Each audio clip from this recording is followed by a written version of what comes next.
makapagtanong sana sa ating ginagalang na Senador Ping Lacson kung siya po ay papayag. My pleasure, Mr. President. Hindi ko po alam, Sir President, Your Honor, kung paano ko, saan ako mag-uumpisa sapagkat hindi ako ang subject matter ng aking diniliver na privilege speech kahapon. Kaya kong sagutin at iisa-isahin sa inyo, ngunit ang nangyari, parang ad hominem ang nangyari. Sa akin po, natutukoy lahat ang inyong privilege speech ngayon, samantalang ang inaasahan ko ay sasagutin nyo yung privilege speech kahapon. Kasi kung ganun pong mangyayari, Mr. President, malilihis na naman po tayo sa inaasahan ng ating mga mamamayan. Dito lilitaw ngayon ang nauna pong mga patakarang nakita ko sapagkat kailanman hindi natin makakalimutan at huwag nating kalimutan na talaga pong nilimas po ang kabangbayan. Yun na po yung gusto nating pag-usapan dito. Kung sasagutin ko po ng isa-isa ang ibinibintang po ninyo sa akin, maliliis na naman po ang pinag-uusapan na kailangan na po ng taong bayan na malaman na po ang katotohanan. Sino po ang may pakana? Sino po ang mga mastermind sa nangyaring nakawan sa ating kabangbayan? Ito po yung mangyari, Ginoong Ping Lacson. Negative po. Sigurado hindi po yon. Bakit Kayo po naglilis. Sino pa po nagsimula nito? Nung una po privilege speech ninyo, hindi ko na sinagot kasi ayoko magkagulo. Pero enough is enough. Kahapon, nanonood ako sa aking opisina, gusto kong bumaba, kaya lang malalim na ang gabi at ayoko maabala yung trabaho sa Senado. Kaya nagsabi ako sa ating Senate President at ito'y na-manifest siya kahapon, narinig ko, na I was told na sasagot ako ngayong araw na ito. Wala pong gustong maglihis sa usaping flood control. Ako nga po, very passionate po ako dyan, mulat sa pool. Wala po kayo rito. Ako po'y talaga lumalaban sa korupsyon. Pagdating sa national budget, pagdating sa lahat ng usapin, hindi nyo po matatawaran ang aking hangarin, maituwid ang lahat ng katiwalian dito sa ating bansa dahil hindi po tayo muusad. Pero enough is enough. Patuloy po kayo sa pag-atake sa akin. Balikan nyo po, res ipsa loquitur. Andyan po lahat eh. Wala po ko inimbento. Salita nyo po lahat yan eh. Sabi nyo, niinsulto ko kayo. Sagutin nyo po. Totoo po ba o hindi yung ating napanood sa mga video? Totoo po ba o hindi yung aking mga binanggit? Tapos na po kayo. Tapos na po.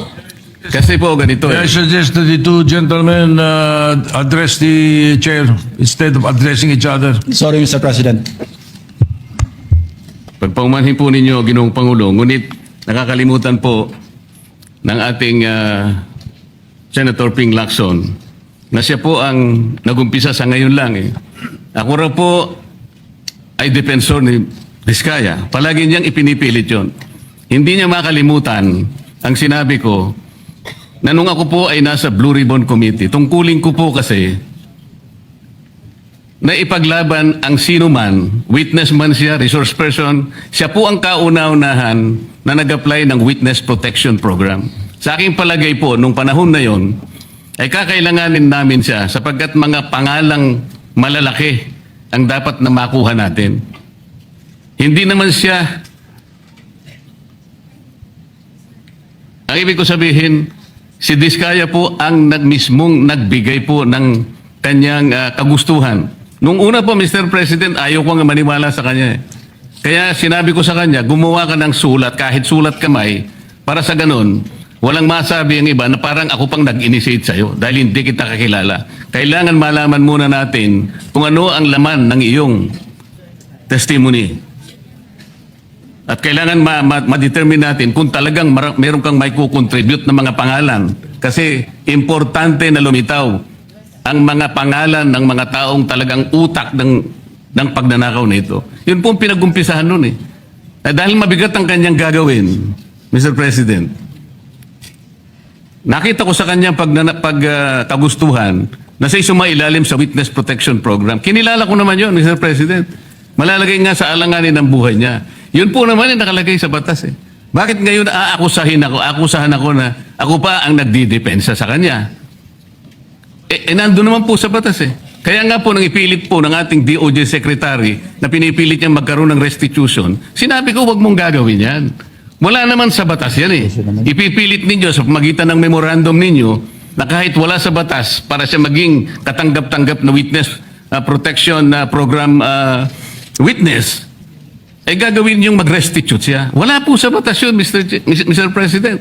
Yun po yung nilalaban ko. Ngayon, napagkamalan niya na dinidepensahan ko. Hindi po pwede yung ganun, Mr. President. So ngayon, hanggang ngayon, pati ba naman ng asawa ko na independent director, kakalantariin pa rito. Saan ba natin pag-uumpisa ng pag-uusap na ito? Pagkatapos, ipipilit na naman ninyo yung Kalayaan Island Group. Ano po ba patakaran dito, Mr. President? Ginoong Lacson? Kailangan bang samot-samot ang gagawin mo para sa isang privilege speech? Kayo po'y matagal na sa Senado. Alam ko po, kabisado nyo yung patakaran dito. Ang isang privilege speech nakatutok lang sa isang subject matter.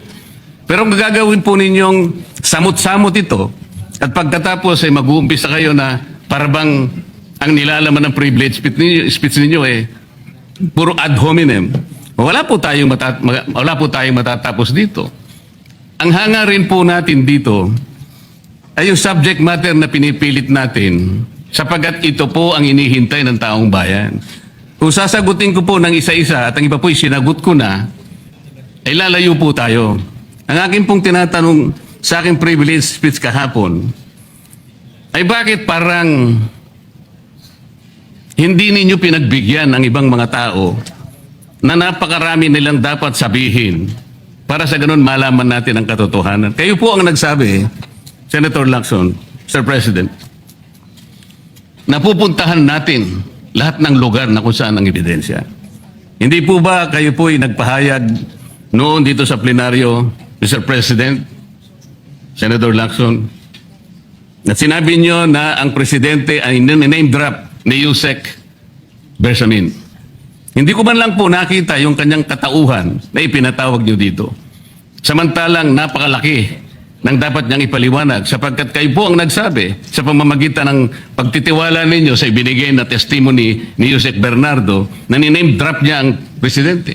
100 billion pesos po pinag-uusapan dito na kung saan ang porsyentong tinanggap nila sang-ayon din sa inyong pagpapahayag ay 8 billion pesos. Nagtataka po kami, ang taong bayan, hindi nyo man lang pinatawag si Yusek Bersamin. Nagtataka din po ako. Alam po ninyo ito. Nakiusap. Nagpresenta si ex-Governor Chavit Singson. At ipo'y iminungkahi ko po sa inyo. At ang sabi nyo, sige po, sa susunod na pagdinig natin, ay iimbitahan natin siya. Sapagkat marami raw siyang gustong ibahagi sa ating pagdinig tungkol sa mga project sa Ilocos.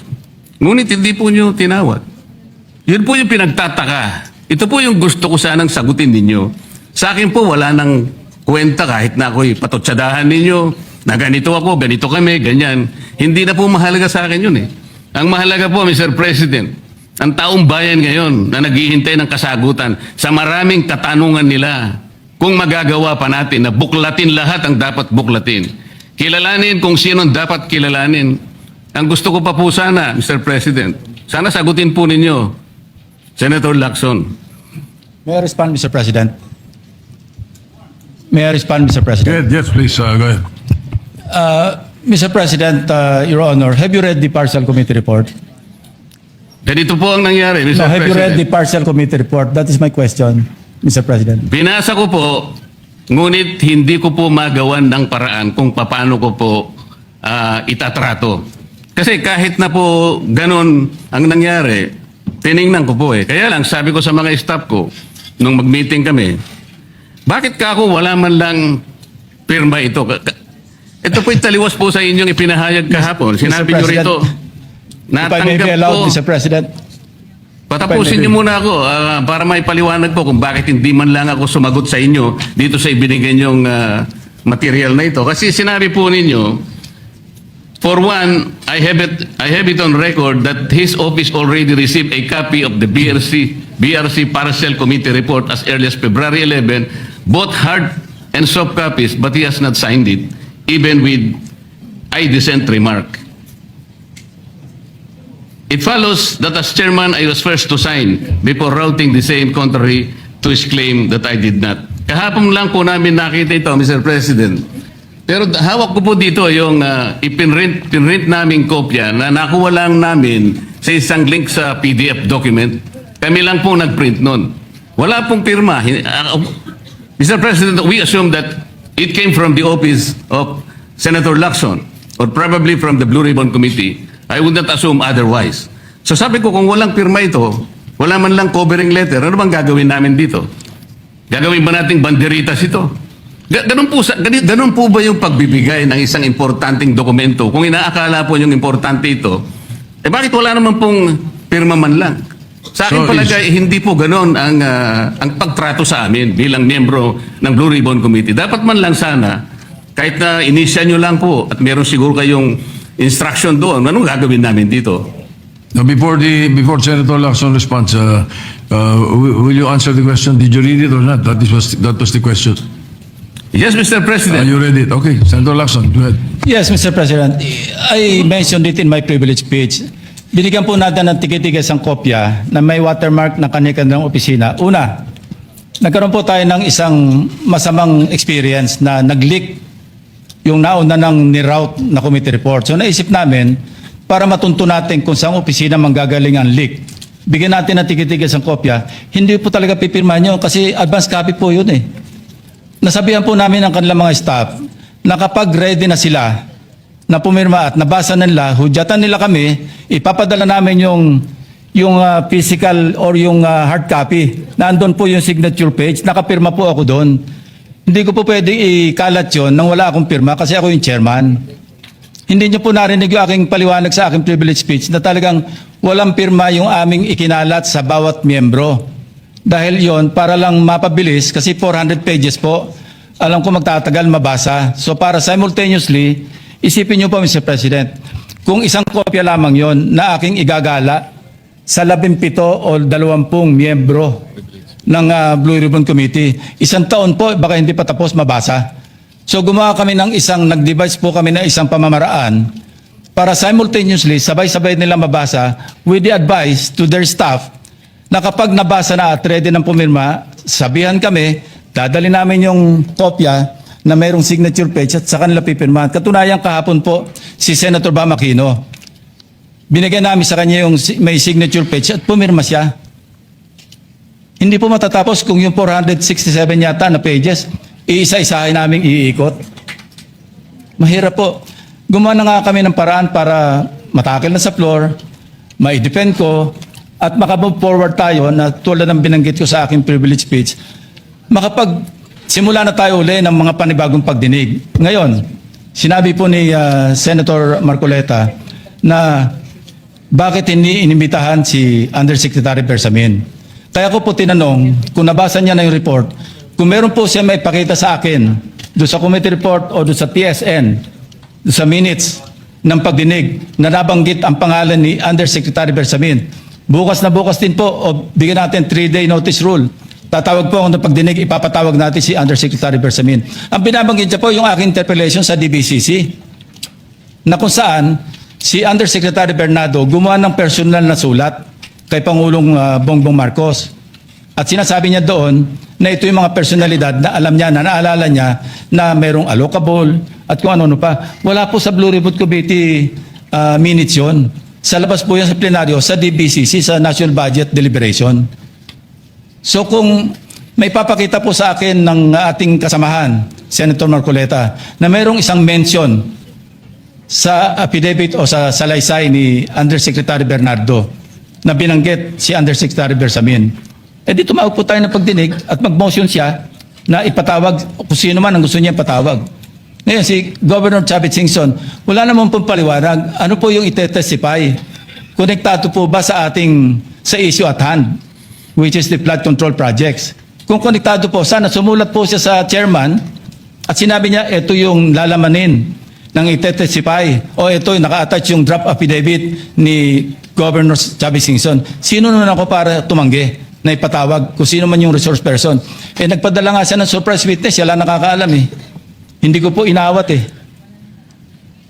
Mr. President. No, sandali po, hindi pa ako tapos. At nung hinanap kong pilit, pinagtanong ko yung mga addresses, lahat ng mga kakilala ni Gutesa. At Inalam po namin sa pamamagitan ng CCTV footage. Baka naman merong sumalubong o merong kasama na pwede natin matunton kung nasan si Gutesa. Ganun po kasi ang aking pagnanais na talagang get to the bottom of this issue. Pero bigla po nawala eh. Ano po magagawa ko? Mr. President, wala nga pong nakasulat doon sa transcript tungkol nga po doon sa binanggit niya sa plenary na pangalang Adrian Bersamin. Paano nga pong mababanggit doon, Mr. President? Hindi nga niya pinatawag eh. Samantalang dapat niyang ipatawag, siya mismo ang nag-highlight. Isip-isipin po ninyo, nagawa po ni Senator Lacson na isama sa plenary debates ng ating 2026 budget. Ganun ka-importante ang bahagi na yon, Mr. President. Hindi ba dapat ipinahayag mo yun eh. Malaking bagay yun. Ibinulgar mo pa nga eh. There are 2 public officials I will reveal this morning. Ganun lang. At hindi mo pinatawag. Kung pinatawag mo yun, malinaw na malinaw, nalagay sana sa transcript. Ganun lang naman ang ibig sabihin eh. Sa mga tweet, iniwasan po, Mr. President, para hindi malagay sa transcript. Pagkatapos ikakatwiran po ninyo, kung nasa transcript, di sana, pinatawag ko. Baligtad po ang ginawa ninyo, Mr. President. Katulad din po sa 30 Nara Street sa South Forbes. Ilan po yung binanggit ng mga tao doon? Hindi ko po sinasabing totoo yun. Pero for purposes of the inquiry and investigation, kung talagang ganun, kalawak ang inyong pananaw. Dahil pati nga po yung pagpunta ni Gutesa, pati CCTV po pinakita ninyo. Ang dami po sana ng pagkakataon na nakita sana lahat ng mga binanggit ni Saldico na mga ginamit na sasakyan. Makikita doon sa pagitan ng alas 9 hanggang alas 10 ng umaga. Tawagin natin yung kung sino man yung security agency doon. Pero hindi po ninyo ginawa. Pero sasabihin po natin, you wanted to emphasize one point. Kung nasaan ang ebidensya, ay talagang pupuntahan natin. Kayo po ang inconsistent eh. Pagkatapos ako sasabihin ninyong inconsistent. Ang dami po eh. Nakiusap ako na sabi nga natin, ang dami pong tumuturo sa pangalan ni Martin Romualdez. Inimbita po ninyo, hindi dumating, nakiusap ako, naimbitahan uli, ang sabi po ninyo sa pamagitan ng inyong interview, kung pupunta siya rito, welcome. Kung hindi siya pupunta, wala tayong magagawa because of interparliamentary courtesy. Mr. President, hindi po karaniwang pagnanakaw ang nangyari sa kasaysayan ng ating bansa. Hindi po ba ninyo naiisip, mismong kabang bayan ang tumagilid, pagkatapos magtatago kayo sa prinsipyo o doktrina ng interparliamentary courtesy? Kung ako po ang chairman ng Blue Ribbon Committee, Mr. Chair, Mr. President, hindi ko po igagalang interparliamentary immunity sapagkat ang pinag-uusapan dito ay interes ng mamamayan. Huwag po tayong magtago kung saan-saan. Sinabi po ninyo, Mr. President, Senator Lacson, yung Apostille Convention. Hindi ba pinahayag po ninyo sa isang pag-i-interview ninyo na kung si Saldico lamang ay makakuha ng isang subscribe statement, kahit sa Zoom lang, ipatatawag namin siya? Bakit hindi po ganun ang ginawa ninyo? Pwede naman siyang mag-Zoom pagkatapos na magkaroon ng Apostille sworn statement. Bakit hindi po ninyo ginawa? Meron naman pong Zoom eh. Natatakot yung tao. Nanganganib ang kanyang buhay at palagay ko naman, nanganganib nga talaga. Iintay pa buunin nyo na humarap sa inyo? Pwede naman ang Zoom eh. Kung talagang gusto nyong tuntunin ang lahat ng mga ebidensya na dapat nating puntahan. Ito po yung pinupunto ng aking privilege speech kahapon eh. Hindi ko nga po alam na kapag ako po ang magdi-deliver ng privilege speech, Mr. President, palagi po kayong nawawala. Kasi nga, nasa bandang huli na po ako eh. Pero kung talagang gusto nyo lamang, alam nyo naman nasa agenda po natin kung sino po ang tatayo para mag-deliver ng privilege speech eh. Ayaw pong isipin na sinasadya ninyo. Ngunit narinig naman po ninyo eh. Mr. President, pagkatapos isasama yung Kalayaan Island Group, ano po ba talaga pinag-uusapan natin dito? Yung kapakanan ng bayan, pinipilit po nyong pinagtatanggol ko ang China. Sa March 12 po, Mr. President, Senator Lacson, sana po may panahon kayo, sapagkat ipinatawag ko sa pagitan ng isang resolution, at ito po ay alam na ni Senator Erwin. Pinatawag ko po ang NAMRIA, pinatawag ko po ang Philippine Coast Guard, Philippine Navy, ang DFA, pinatawag ko rin po si Justice Carpio at saka yung professor sa UP. At kung sino man po ang interesado, pero once and for all, malaman po natin dito kung sino ang sinungaling, kung sino ang makatsina, kung sino ang nagagaling-galingan at nagpapanggap na expert in international law. Sana po, Senator Lacson, nandun po kayo. Mr. President, may we hear from the chairman of the Foreign Relations Committee because his name was mentioned. May I just confirm if indeed he will call for a hearing and invite those people mentioned, Mr. President? With due respect. Well, as requested, if you would like to respond, Senator Erwin Tulfo. Thank you, Mr. Chair. This morning, I have received a letter from the Department of Foreign Affairs citing that they cannot attend, including NAMRIA, Mr. Chair, and we have already written to the various chiefs of staff of the members of the Committee on Foreign Affairs. They cited, including NAMRIA, that they cannot attend because of the fact that it is a matter of national security, Mr. President. And I also have a copy that will be sent to your office, Mr. President. The reason given by NAMRIA, the Armed Forces of the Philippines, and the Department of Foreign Affairs, Mr. President. In other words, Mr. President, the gentleman from Pampanga and Tarlac is confirming something that is not confirmed. Mr. President, that is too much of a statement. Kausap ko pa lamang ang chairman at kaming dalawa po nagkakausap at niremind pa nga ako yung mga nakarang araw na, March 12, okay ka na. So, ang sabi ko sa kanya, ito po ang dapat nating maimbitahan. Bakit naman po nagkaroon ng issue sa national security ang pagdinig tungkol sa usapin sa West Philippine Sea? Mr. President? Ito na naman po ba ay patakaran para ilihis na naman? Hindi po pag-uusapan dito kung ano-ano mang klaseng teritoryo pag-uusapan dito.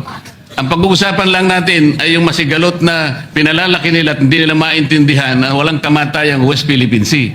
Nakalagay po kasi sa Administrative Order number 29 dated 2012, Mr. President. 14 na taon nang nakararaan, minanduhan mismo ang NAMRIA at ang DFA na mag-submit ng mapa at mga charts sa opisina ng United Nations General, as UN Secretary General, at inotify ang lahat ng international organizations katulad ng IHO. Ano po bang ibig sabihin nun, Mr. President? Alam po ba ito ni Senator Lacson, yung Administrative Order number 29? This is something between the chairman of the Foreign Relations Committee and the gentleman from Tarlac and Pampanga, Mr. President. Hindi po, tinatanong ko po kayo. No, kasi, I don't know Administrative Order number 29. Mr. hindi President. po ninyo alam, sasabihin ko sa inyo. I don't Ulitin need to ko. know, Mr. President. I'm not interested. Hindi po kayo interesado sa isang bagay na napaka-importante sa ating bansa? Hanggang ngayon, hindi ma-drawing ang West Philippine Sea. Hindi kayo interesado? Hindi po ako rin interesado sa sinasabi ninyo. Maring hindi po kayo sinasabi interesado Kasi, sa sinasabi ko. no, Ngunit ang sasabihin ko, interesado ang buong Pilipinas sapagkat ito, dito nakasalalay po kung sino nagsasabi ng totoo. So ayaw po ninyong malaman ng totoo, Ginoong Lacson? Kasi po, Mr. President, ang ipapalabas na naman niya, yung China may karapatan dyan sa lugar na yan. Kaya ayoko na po marinig kasi ilang beses na po natin narinig yan, medyo masakit na sa tenga eh. Alam po Kaya ninyo, sinasabi ko po, ayoko na marinig Mr. kung President, nanggagaling sa kanya, Mr. President. si Senator Lacson po ay, ang pagkakaalam ko, isang magaling na investigador. Eh ngayon po pala yung manghuhula na. Paano po niya nahula? Ang sasabihin ko ay, ngayon ko lang po na nakita ang ganitong special treatment. Hindi ko naman sinasabi, Mr. President, na lahat ay ganito. Unang-una, ako po yung nagtataka, Ginoong Pangulo, pagka po pala si Senator Ping Lacson na magdi-deliver ng privilege speech, wala pa po tayong nate-take up na kahit ano. Siya pala ay masyadong special dito sa chamber natin. Kasi po, pagka kami, lalong-lalo na ako, minsan patatapusin na lahat muna. Aabot po ng halos alas 7 hanggang alas 8 ng gabi. Kaya kung minsan po, pag ako nagdi-deliver ng speech, wala na si Senator Lacson. Ganun po pala sa ka-importante. Majority Leader, I think you should answer that particular Yes, Mr. President, statement. yung privilege speeches, alam mo, dalawang linggo na lang po naiiwan with due respect to Senator Marcoleta. Talagang tinutulak natin yung legislation. Una, yung privilege speeches, we put always, and it's been a practice in the past, in the tail end of the discussions, because the privilege speeches can take up a lot of time. Yung nangyari po kasi kahapon, sa speech ni Senator Marcoleta, with due respect to the two sides, binanggit po niya yung pangalan ni Senator Lacson. So, it is obvious that Senator Lacson would like to respond. So, usually, when it is personal and collective privilege, especially when they're trying to defend themselves, kasi gusto mong i-defend sana ang sarili mo, binibigyan po natin ng pagkakataon. Ang senador na tumayo at any given point in time. Kaya kung sinabi din po sa akin ni Senator Marcoleta kahapon na ito po ay personal and collective dahil galit ako kay Senator Lacson, ginawa kong agad-agad. Pero hindi po niya kwento sa akin ano yung purpose ng kanyang speech. Kaya nung ninapitan niya po ako for speech, binabigyan po natin Senator Tulfo muna, pagkatapos si Senator Tulfo, Senator Marcoleta naman po. Pero yung laman po ng speech ni Senator Marcoleta ay binabanatan isang membro ng Senado. Obviously, that member of the Senate will stand and defend themselves. We have to give them priority. It goes for any member of the Senate, Mr. President. We will give that privilege to any member of the Senate. Thank you. All right, thank you. Mr. President, ang sinasabi ko lamang po ay ngayon ko lang po na nakita ang ganitong special treatment. Hindi ko naman sinasabi, Mr. President, na lahat ay ganito. Kasi po yung kauna-una, yung una pa po bago ito, Mr. President, naalala ko, tinapos muna lahat po ng bisita, pati po yung mga galing sa Southeast Asian Games. At kahuli-hulian nga po, inabot po ako ng alas 8 ng gabi. Yun lamang po. Sa sinabi ng Trillanes, magsisinungaling kayo tapos lahat daw po kayo ay sasampahan ng kaso. Sa akin, sir, dahil ako yung driver dyan palagi sa pagbabasura din, masasabi ko lang sa kanya, kay sir, nagrespeto ako dyan.